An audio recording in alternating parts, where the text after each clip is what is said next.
story. Good. Let somebody doing the story about Okay, it. do you want a story or not? Yes. Come sit down then.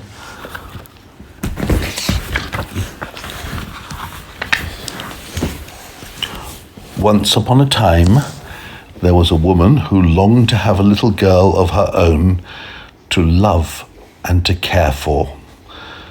Which one is the one who wants the little girl? That one or that one, I wonder?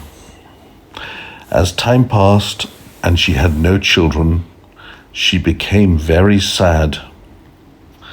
Then one day she heard the voice of a wise old woman who could help, and she went to see this wise old woman. Yeah? The wise old woman smiled.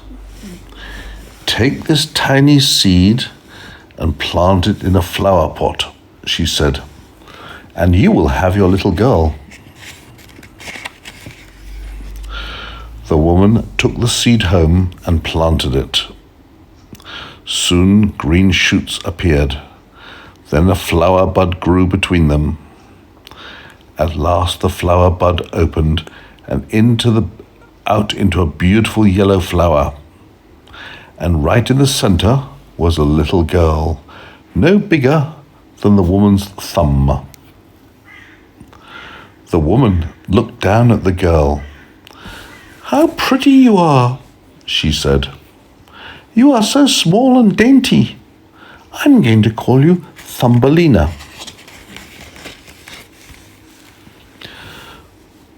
The woman was happy to have a little girl at last. She took very good care of Thumbelina. Thumbelina was happy too. She sang songs in her soft, clear voice as she played on the kitchen table. At night, she slept in a bed made from a tiny walnut shell. Then, one day, a big toad, that's like a frog, one day a big toad appeared. He heard Thumbelina singing and hopped in through the window. "What a pretty wife you'd make for my son," said the toad. And the toad carried Thumbelina away to the stream where she lived. The toad carried Thumbelina away to the stream where the toad lived. That one? We haven't seen exactly where it is yet, but certainly it's by a stream or a river.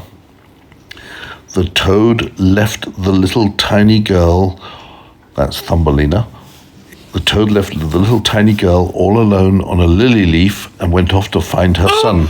Frogs like lily leaf? That's right, frogs like lily leaves, and so do toads. Yes. Thumbelina didn't want to marry an ugly toad at all, but she didn't know how she could escape.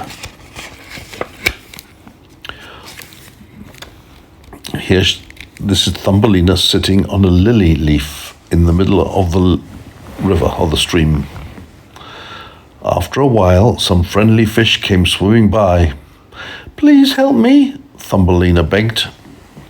"The toad wants me to marry her son. I must find a way to escape." All the fish felt very sorry for Thumbelina.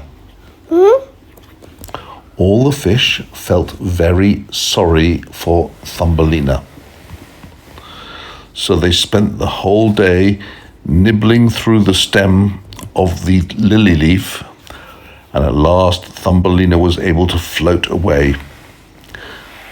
As she drifted down the stream, Thumbelina met a butterfly, a beautiful butterfly. It took her to a pleasant wood where she could make a home for herself. Thumbelina was happy in the wood, eating the nuts and berries that she found and playing with her friends, the butterflies.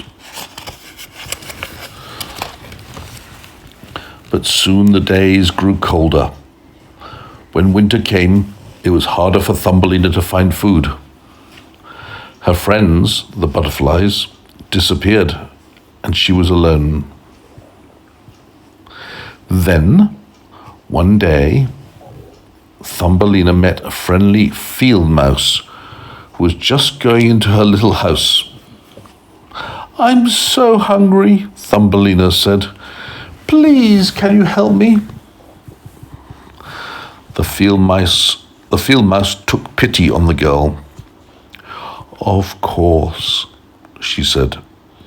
"You can stay with me in my warm house and share my food."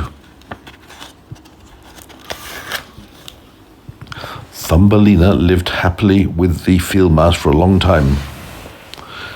But one day the field mouse said, "I can't keep you here much longer.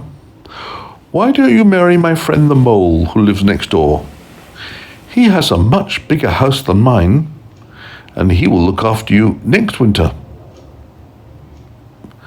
Thumbelina did not want to marry the mole.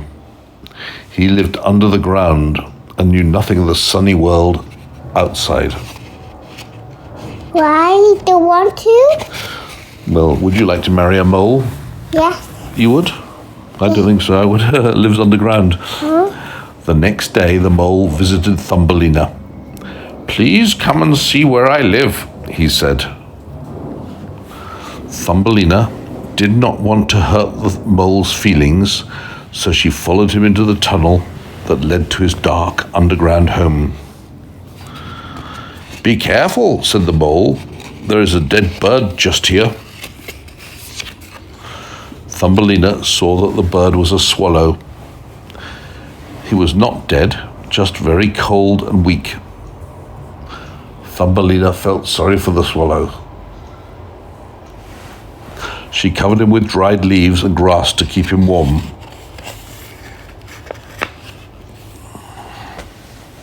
Thumbelina looked after the swallow all through the long, cold winter. By summer, he was strong and well and ready to go back to his own home. Thumbelina said goodbye to the swallow as he flew off with his friends. She was happy that he was well, but she knew that she would miss him, and she was sad to think that before the next winter came, she would have to marry the mole and live underground. When summer ended, Thumbelina looked up at the sky for the last time with tears in her eyes. Birds were flying overhead, and suddenly one of them swooped down to her. It was the swallow that she had saved. "I'm going to a warm country," he told her. "Come with me." Thumbelina was overjoyed. She climbed onto the swallow's back and flew with him to a faraway land where it was always summer. This land was full of flowers, and inside every one of them lived a tiny person just like Thumbelina. "We are the flower people," they said, "and this is your true home. We will call you Maya." Maya, otherwise known as Thumbelina, loved her new home. Before long, she married the handsome prince of the flower people, and they lived happily ever after. The end. Thumbelina.